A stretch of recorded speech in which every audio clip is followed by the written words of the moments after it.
दुश्मन को बिना कुछ कहे बर्बाद कैसे करें, 5 ब्रह्मास्त्र।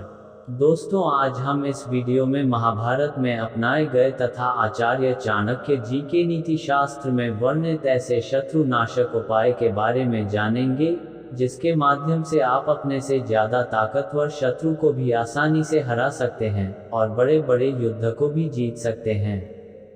ये वीडियो आपके लिए बहुत लाभकारी होगा, इसलिए इस वीडियो को अंत तक जरूर देखें। तो चलिए दोस्तों, आज की इस वीडियो को शुरू करते हैं। दोस्तों, जिंदगी में हमें एक चीज का बहुत ध्यान रखना होगा कि ना ही किसी को अपने दुश्मन मानो और ना ही किसी को अपनी दोस्त माननी चाहिए।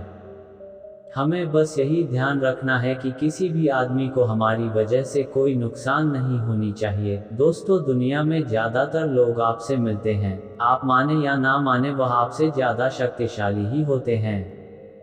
फिर चाहे वह ज्ञान से, धन से या शक्ति से क्यों ना हो, ऐसे बहुत कम लोग होते हैं जो आपके बराबर का होते हैं।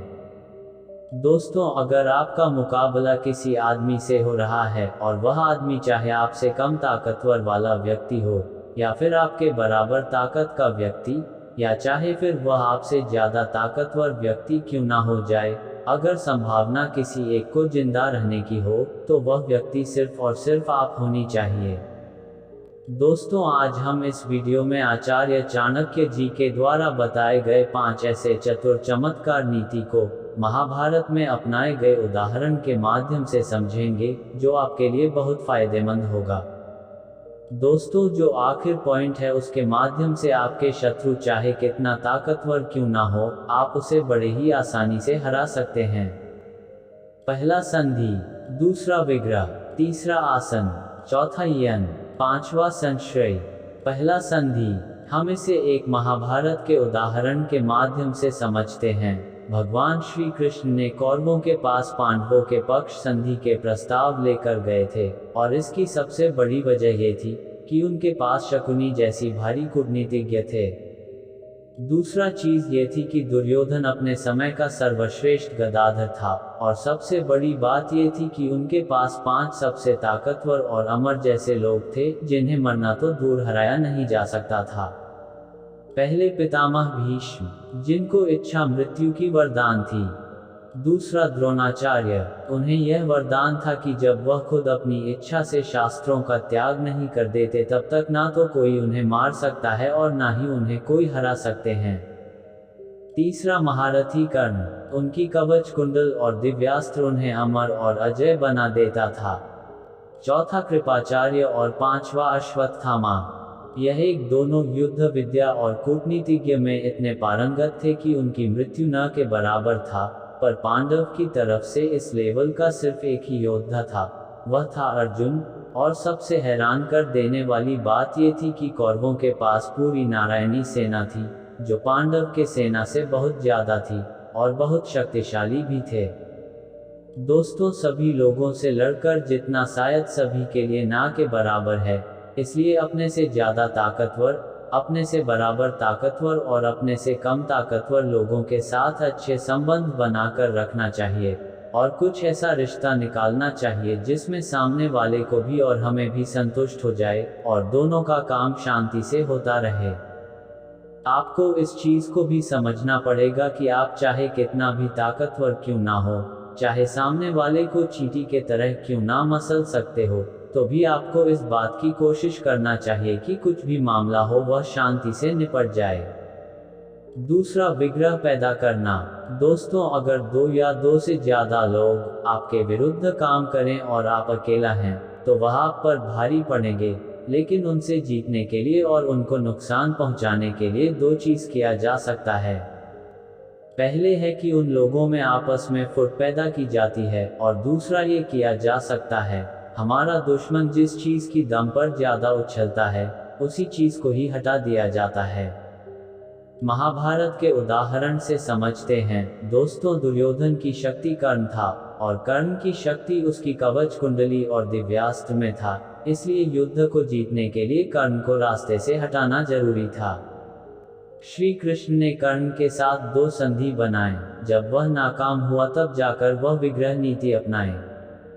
पहला संधि था कि कर्ण को कहा गया कि तुम महारानी कुंती के पुत्र हो, पांडव तुम्हारे भाई हैं, इसलिए युद्ध मत करो। वह जब नहीं माना तब दूसरे संधि अपनाया गया। उन्हें श्री कृष्ण ने कहा कि तुम्हारी परेशानी यह है कि तुम्हें जिंदगी में इज्जत नहीं मिला, इसलिए पांडवों की बड़े भाई होने के नाते तुम्हें हस्तिनापुर के सिंहासन मिलेगा, जहां पर तुम्हें राज्य भी मिलेगी और साथ साथ इज्जत भी, बस तुम कौरवों की पक्ष में युद्ध मत करो। जब वह नहीं माने तो लगाया गया विग्रह नीति। इसमें महारानी कुंती को भेजकर यह प्रतिज्ञा लिया गया कि तुम अर्जुन के अलावा और किसी को भी नहीं मारोगे, और देवराज इंद्र को भेजकर कवच कुंडा ले लिया गया और उन्हें जो दिव्यास्त्र मिला था उसे घटोत्कच पर नष्ट करवा दिया गया। यानी कि महाराज कर्ण की सबसे बड़ी शक्ति को खत्म कर दिया गया। इसकी वजह से कारण भी खत्म हो गया और दुर्योधन जिसके वजह से सबसे ज्यादा उछल रहा था, वह वजह भी खत्म हो गई। तीसरा आसन। दोस्तों, अगर हमारा शत्रु हमसे ज्यादा शक्तिशाली है तो उसे हम इस बिंदु के माध्यम से पराजित कर सकते हैं। दोस्तों, इसमें पहले तो शक्ति को बढ़ाया जाता है और उस वक्त का इंतजार किया जाता है जब दुश्मन गलती करे और किसी परेशानी में पड़े, या फिर दूसरा दुश्मन उसके ऊपर आक्रमण करे, और जब भी ऐसा होता है पूरी ताकत के साथ उनके ऊपर हमला कर दिए जाते हैं। उदाहरण के माध्यम से समझते हैं। दोस्तों, कुछ ऐसा होना चाहिए था कि वस्त्र हरण होने के तुरंत बाद ही पांडवों को आक्रमण कर देना चाहिए था, पर अगर वह उसी वक्त आक्रमण कर देते तो वह दूसरे राज्य का हस्तिनापुर पर आक्रमण माना जाता है और पितामह भीष्म को सभी को मारना पड़ता और पांडव कुछ भी नहीं कर पाते, और सिर्फ इसी वजह से पांडव ने चुपचाप वनवास चले गए। अर्जुन को कृष्ण ने दिव्यास्त्र जुटाने की सलाह दी और भीम से बोला गया कि शक्ति जुटाओ, और जब ये दोनों सफल हो गए तब जाकर युद्ध में उतरे। चौथा यान।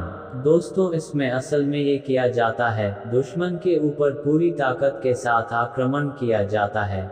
हम इसे 3 कंडीशन में कर सकते हैं। पहले, जब आपका जीत निश्चित हो।